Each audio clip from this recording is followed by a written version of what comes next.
Explore Jackie O's mansion in Martha's Vineyard that sold for $65 million. 2.5 decades after the death of one of America's most beloved first ladies, her former home in Martha's Vineyard has sold for $65 million. Jacqueline Kennedy Onassis' luxury estate sits on an island south of Cape Cod. It's a tourist attraction known for its affluence, as many wealthy New Englanders have vacationed there for centuries. Jackie was one of the few year-rounders on the island, which is primarily a summer vacation spot. The incredible space includes 340 acres of land and 6,456 square feet of living space. Let's take a look around the estate and explore some interesting facts about the land it inhabits. The impressive home is so giant that it has its own name. The 340-acre land is called Red Gate Farm, though it certainly is far from traditional farmland. However, the place had previously been a sheep farm. The house was built by famous architect Hugh Newell Jacobson in 1981, along with a 2-story guest house. Prior to these additions, the only living space on the property was a small hunting cabin. Jackie's daughter, Caroline Kennedy, hired the Dean of Yale School of Architecture to redesign and expand the main home in the year 2000. With about 6,500 square feet, it may be surprising to find out that there are only 5 bedrooms in the home. The summer estate housed Jackie and her children and grandchildren when they cared for an escape. She bought the land in 1979, more than a decade after her second and final husband, Aristotle Socrates Onassis, died. Their marriage had taken place on a private Greek island, which may have spurred Jackie's connection to solitary island homes like this one. The large grassy backyard would be perfect for family gatherings of any size. Inside this primary home are a formal sitting room with a fireplace, a living and a family room, a drawing room, and a chef's kitchen with top-scale appliances. That's just the main floor. Upstairs you have 4 bedrooms, each with their own bathroom. In addition, there's the master bedroom, complete with a dressing room and a master ensuite. The home includes a den, 2 office studios, 2 powder rooms, 3 fireplaces, a laundry room, and a basement. The home boasts gorgeous views like this one, which utilizes a mixture of colors and patterns illuminated by the brilliant natural lighting. Large windows enable occupants to experience their gorgeous surroundings from the inside. Superior style is one of the elements that made Jackie such an adored first lady. When her former husband, John F. Kennedy, was elected in 1960, Jackie hired fashion designer Oleg Cassini to build her First Lady wardrobe. Newsweek reports that she spent nearly $150,000 on her fashion items in 1961, well over her husband's salary as president.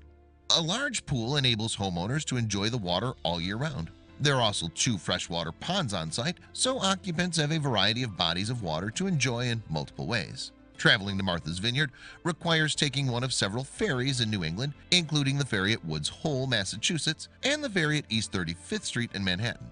The trip's about 4.5 hours, but quicker ferries such as Martha's Vineyard Fast Ferry are also available. This hunting cabin was the only building that originally rested on the property prior to Jackie's purchase of the land in 1979. True to her instinct to remain historically relevant, she was sure to design the mansion and its many add-ons in such a way that it remains similar stylistically to the cabin. The cabin overlooks one of the 2 ponds on site. In addition, the property contains gardens, a library, and various biking and hiking trails. In addition to her passion for preservation, Jackie also had a knack for creating something spectacularly new. Not only did she do this in the form of several extravagant living spaces on the property, but she also added a small and charming touch to the farmland. Jackie had a gazebo-style treehouse sturdily built for her grandchildren.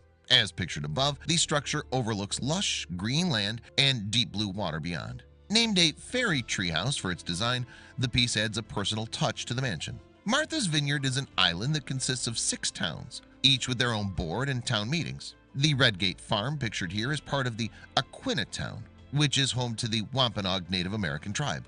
The calm and quiet land was perfect for Jackie, who avoided the public eye more frequently after the death of John F. Kennedy. She was only 31 years old when he'd been elected, making her the 3rd youngest First Lady to date. The greenhouse can be seen in this photograph to the left of the primary living space, behind the bright turquoise pool. The 2-story addition has 4 bedrooms, which would bring the estate's room count to 9. But it doesn't end there. A 3-bedroom caretaker's house and a 2-bedroom guest apartment are also on the property, bringing the grand total to 14 bedrooms, spanning 4 separate units total. It makes sense that Jackie only wanted 5 bedrooms in the main home, considering she had plans for so many additional spaces. On top of all the various living spaces, there's also a hunting cabin, barn, boathouse, 2 garages, a storage building, and an exercise studio. One of Jackie's pastimes was riding horses, which tragically contributed to her death in 1994. She was participating in a fox hunt in Virginia when she was thrown off her horse in November of 1993. Upon examination, the doctor discovered a swollen lymph node in her groin.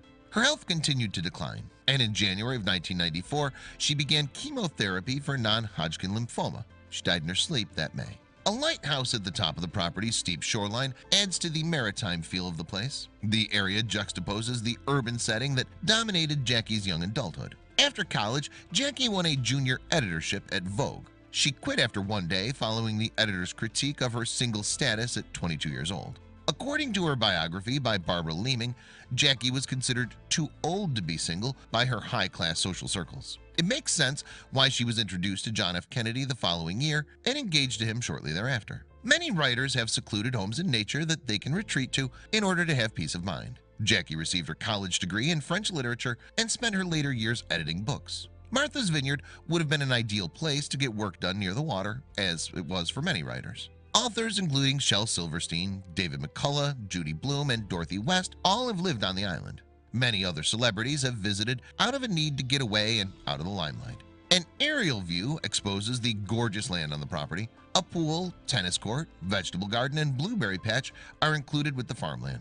The estate also has over a mile of Atlantic Ocean beachfront. The landscapes were designed by Jackie's friend Rachel, known as Bunny Mellon. Bunny had redesigned the Rose Garden at the White House and is a renowned horticulturist and landscape designer.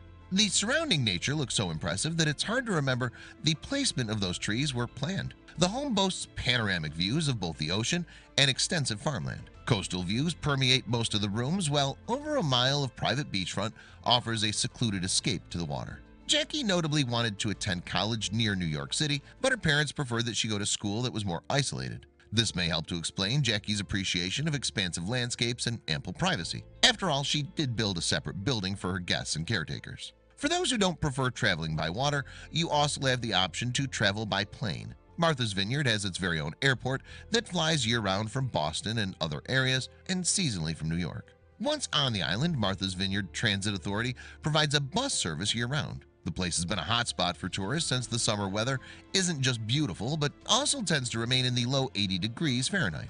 The year-round population is only around 17,000 according to the Martha's Vineyard website, but jumps to as many as 200,000 in the summer. Martha's Vineyard was used by various United States Armed Forces in the 1940s for training and practices. It's also the island where Jackie's former relative through marriage, Ted Kennedy, crashed a car that fatally injured Mary Jo Kopechne, a staff member on the Robert Kennedy campaign. Perhaps the island's most popular piece of trivia, the movie Jaws was filmed at Martha's Vineyard. In 2005, a week-long festival celebrated the 30th anniversary of the movie. Jackie maintained the home until her death in 1994. Unfortunately, just 5 years after she passed, her son, John F. Kennedy Jr., and his wife, Carolyn Bessette, and his sister-in-law, Lauren Bessette, died in a plane crash while John flew the aircraft to Martha's Vineyard. The incident follows suit with the Kennedy curse, a popularized term describing the string of calamities that seem characteristic of the Kennedy family. As unfortunate as her circumstances may have been, Jackie still has been featured 27 times in the Gallup list of the 10 most admired people of the latter half of the 1900s.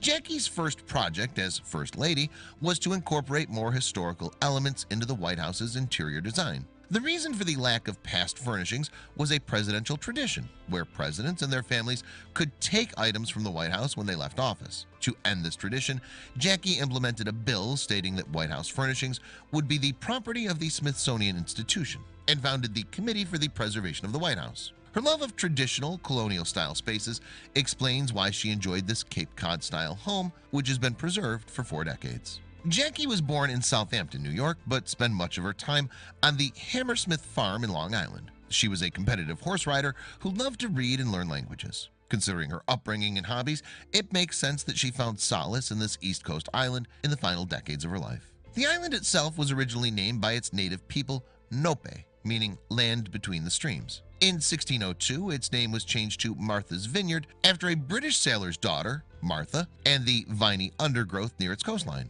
Ironically, there are no wine vineyards on the island. The total land area of Martha's Vineyard is only about 96 square miles. Nearly 125 miles trace the island shoreline.